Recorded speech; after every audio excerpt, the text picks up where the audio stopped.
Welcome to Morphic Labs, and today we are going to be discussing mutual information aggregation.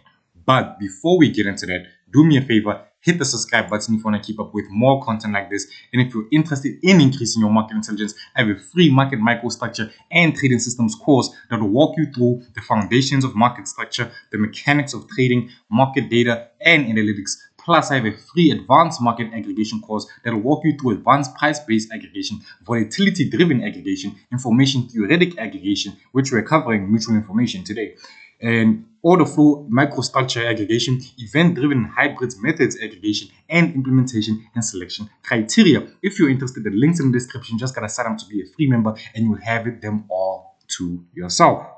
Now, let's get into it. Now, what is a mutual information bar formally? Mutual information measures the dependence between two variables, enabling aggregation based on the information shared between price and other market variables.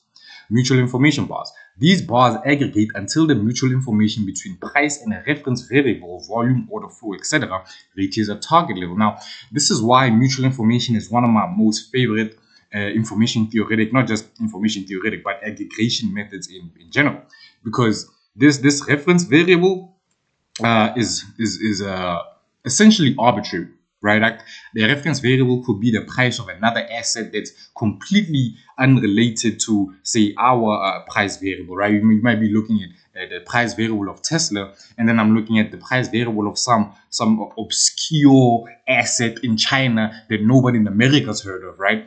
And essentially, mutual information is one of my favorites because it allows for arbitrary reference variable selection. Now, what's the mutual information formula description? I of x and y equals the sum of p of x and y times log sub 2 of p of x and y over p of x and p of y, where x and y index from any arbitrary number, where x equals the price variable and y equals the reference variable, volume, etc., whatever. An alternative formula is I of x and y equals h of x, which is our Shannon entropy, h of x plus h of y, difference h of x and y. The bar close condition is defined as I of x and y is greater than or less than an I sub target. Now, when do you use this type of aggregation? Price volume relationship analysis, lead lag relationship detection, cross market information flow, feature selection for machine learning models, information coupling measurement.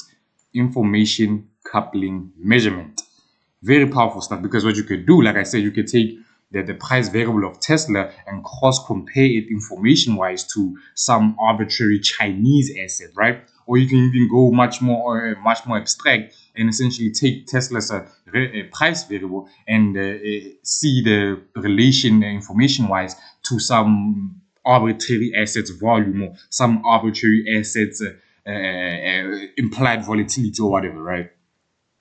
Now, what are the advantages of this type of aggregation? Captures non-linear relationships, more general than correlation, because most correlations, not all, but if you're using like very bare bone basic stuff, they're useless, because most of those correlations, especially correlations that fall into the Pearson correlation set, or at least similar correlations to the Pearson correlation, they're basically random variables. They're useless. I'm not going to get into the mathematical details of why they're random variables, why they're useless for actual correlation analysis, but yeah. Advantages: measures any type of dependence because of the reference variable. Useful for feature engineering, systematic measure. The disadvantages: requires joint distribution estimation, data intensive for accurate estimation, binning affects results, computationally expensive, difficult to interpret magnitude. Now let's get into the code. I already ran this on my 1 minute Tesla data, right? And essentially over here, I aggregate the bar flows in the mutual information using the first 1,000 indexes, and my reference variable is the volume of Tesla with essentially a I sub target of 1.8, a window size of 10, and a bin size of 6. Now, let's run this. Not run it, but I already ran it. Let's look at it. Now, at the top, you have the price space. At the bottom, we have the MI, or the mutual information space. Our threshold is 1.8, like we said. And as you can see, we have about 4 places where the bar condition was met. And every time the bar condition was met, at least with this arbitrary target threshold that I did not pick rigorously, just pulled it out because of content reasons. But as you can see, every time the bar closed, the market pushed somewhere that it essentially wasn't going prior, right? And essentially, the mutual information bar closed over here, meaning that our ISAP target threshold was hit right about here at 2.05. Right, the mutual information between our volume, Tesla's volume and Tesla's price essentially increased, and essentially that close condition pushed the market down. At least that's what my interpretation is. The actual mechanics, no one really knows. And then again, it came back. The mutual information dropped to about slightly below 1.85, and as you can see, the market just started moving sideways from here. And as you can see, it came back over here, and it's also still at 185, so about the same, most likely the same. And as soon as that happened, the market started pushing in a different direction. Not saying that this predicted it. All I'm saying is it showed you something that a aggregation method that wasn't mutual information could never show you. Now, what I'm going to do is I'm going back on one of the disadvantages, which is binning affects results. So what I'm going to do is going to change the bin distribution from 6 to 4, right? And as you can see, we have no aggregations, right? So the bin size affected my aggregation. 5 doesn't work. 6 works, which is what we just did. Let's take it to 10, right? We take that and essentially we run a plot on it.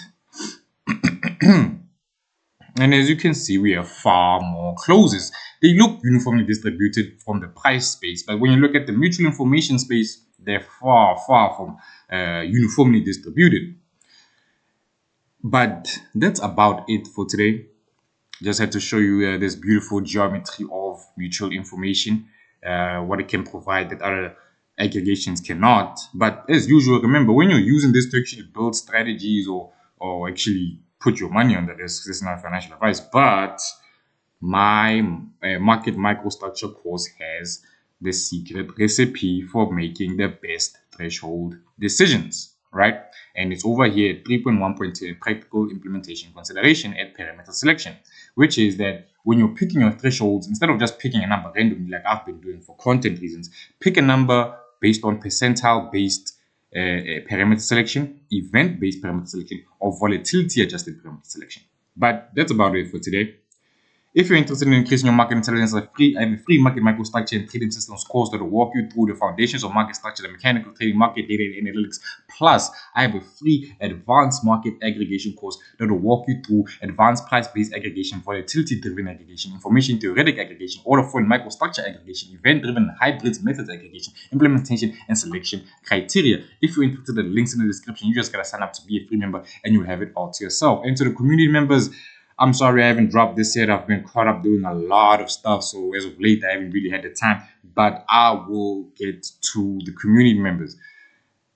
Just give me a couple days before the end of the week for sure. But that's about it. And I am out. Bye.